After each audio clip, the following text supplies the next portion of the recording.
Hey guys, and welcome back to the channel. Today we're going to be breaking down three high quality companies that are currently sitting near their 52-week lows. And honestly, these dips do not come around as often as you think. Now, a quick reminder, I'm not a financial advisor. This is not financial advice, and your capital is at risk. Stocks go up, stocks go down. And sometimes they go sideways just to annoy us. But what I can do is show why these companies, I think, are worth going for. So these three stocks that you probably haven't got on your watch list, probably want to go and do so now. And why I think the market is mispricing them, and why I think long-term investors should be paying attention to this. And if this video hits 10 likes, I'll do another video just like this to highlight three stocks that I think you should go and research today. And the first one is a quiet giant of global payments, and that is Mastercard. Now, Mastercard isn't just a bank. It's a technology company that sits at the center of global payments ecosystem. It connects consumers, banks, merchants, governments, and businesses. Now, Mastercard engages in payments industry that connects consumers, financial institutions, and payment programs. Now, every time someone taps a card, like for example uses Apple Pay, buys online, or pays abroad, Mastercard takes a tiny cut. And when you're processing trillions in global transactions, tiny cuts adds up. So, for example, when we go and spend money away on holiday, and for example, you think, oh, they only takes a tiny cut off just my payments. But look around, look how many people are actually on holiday and probably using a MasterCard on holiday. And that'd be a lot of people that add up. And it does. Now, the thing is, Mastercard has taken a little bit of a big hit. So year to date, they're actually down by minus 13.22%. Now, a year ago, they're actually down by 15.88%, and in the 6 months, they're down just under 9%. Now, they do have a dividend yield at 0.72%, with a market cap of £437 billion. They IPO'd in 2006. But the reason why Mastercard could be going down is because they often fall when consumer spending slows, interest rates stay high, investors rotate into safer sections, regulator fears pop up, or the market just gets moody. Now, but here's the thing, Mastercard's business model is actually quite an asset-light, high-margin, and global way. Now, short-term macro pressure doesn't change the long-term trend. Cash is dying, unfortunately, and digital payments will keep growing. Now, Mastercard rarely goes on sale, and when it does, a lot of long-term investors pay attention because global digital payments are still growing between 10 to 15% annually. High switching costs, merchants can't just stop accepting Mastercard. They have insane margins thanks to their asset-light model. Like I mentioned about the dividend growth, even though it's a low yield, 0.72%, they're still growing it. And they've had a strong leadership under Michael. And Mastercard's one of those companies where the business is so strong that dips tend to be opportunities, not warnings. But why is it a long-term hold?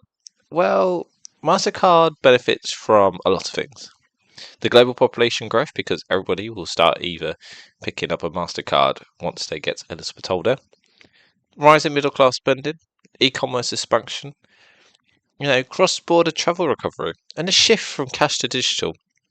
Mastercard benefits from it all. Now, if you're building a portfolio of long-term compounders, Mastercard for me is one of the definitions of a forever hold stock. And the next one is one of my favourite places to go and eat. And quite frankly, I mentioned how it's my favourite place to eat. But if you haven't gone and watched the film, I think it's called The Founder. It's about McDonald's and how it started. It's not actually a restaurant company. It's actually a real estate, which is quite funny. It's a real estate empire that sells burgers. Now, McDonald's isn't, like I say, a fast food chain. It's a franchised powerhouse.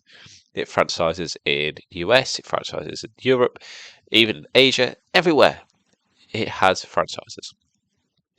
So, even though the company on the stock market is held in the United States, it is an international global brand. Now, McDonald's makes most of its money by owning the land and leasing it to franchisees. And they run the restaurants, hire the staff, and pay McDonald's rent plus royalties. It's one of the most profitable business models ever created. But why is McDonald's down? Well, McDonald's is down nearly 8% year to date, nearly 10% in 6 months, and a year ago they're actually still down by 7%. The price ran $282 with a market cap of $100 billion, but they do have a dividend yield of 2.68%. Now, it tends to fall because food inflation squeezes the margins. Consumers cut back on eating out. Currency fluctuations hit the international revenue.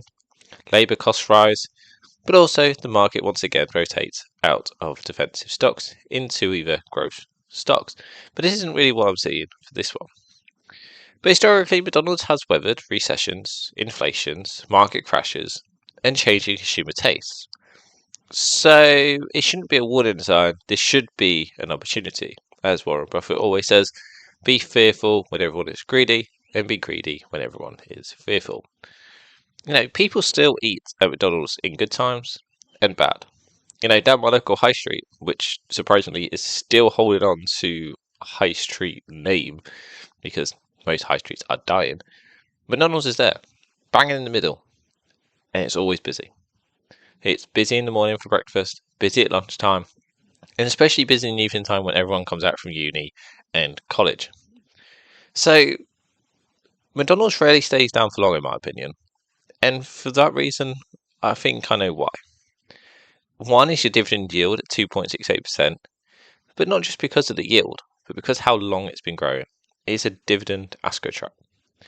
Its global brand power, its franchise model with predictable cash flow, massive real estate portfolio, pricing power, but the international expansion is still going strong.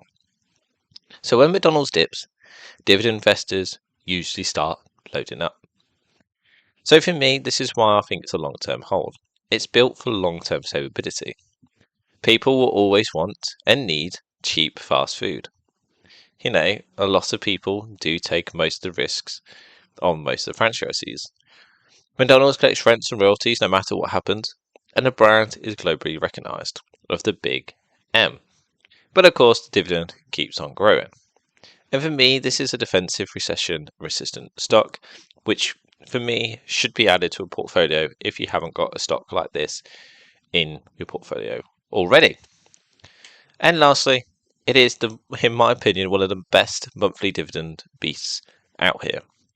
And that's Main Street Capital. Now, Main Street Capital is a business development company, or a BDC. And in simple terms, they lend to small and mid-sized businesses that banks often ignore. In return, they collect high interest payments and sometimes take equity stakes. Now, unfortunately, the year to date, they're actually nearly down by 16%. A year ago, they're down by 11%. 6 months ago, they're actually down by 18.35%. But the dividend yield is at 7.83%.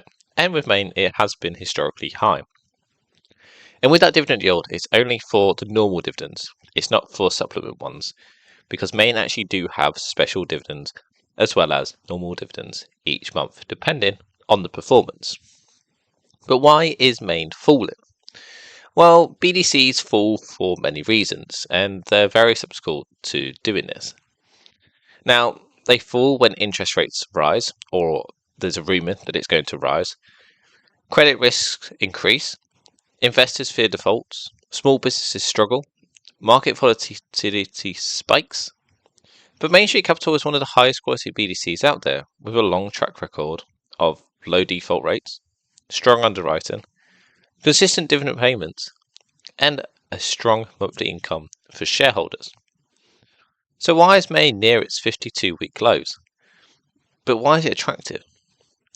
Well, this is why I think it is. And it's a 7.83% dividend yield that is paid monthly. And like I say, that's not including the special dividends. A diversified portfolio across many industries. Equity upside when portfolio companies grow. Experienced management team. And a lower middle market focus, which equals less competition in the BDC range. And for income investors, Main is often considered a top-tier BDC. So why is it a long-term hold? Well, the monthly dividends, in my opinion, will keep growing. It's got a conservative balance sheet, exposure to private companies, and a long history of the stable payouts. So if you want the income plus growth potential, in my opinion, Main is one of those most reliable names in the BDC space. So those are my opinions of the 3 high quality companies sitting near their 52-week lows to add. Each one does have a different role. Like I say, Mastercard is a growth compounder, McDonald's is more of a defensive dividend stock, and Main is your high yield monthly income. But if you did enjoy this breakdown, hit the like button, and if this video hits another 10 likes, I'll go and drop another one on 3 more stocks that hit the 52-week lows that are worth adding. Make sure you hit the subscribe button, make sure you leave a like, and I'll see you on the next one. Goodbye.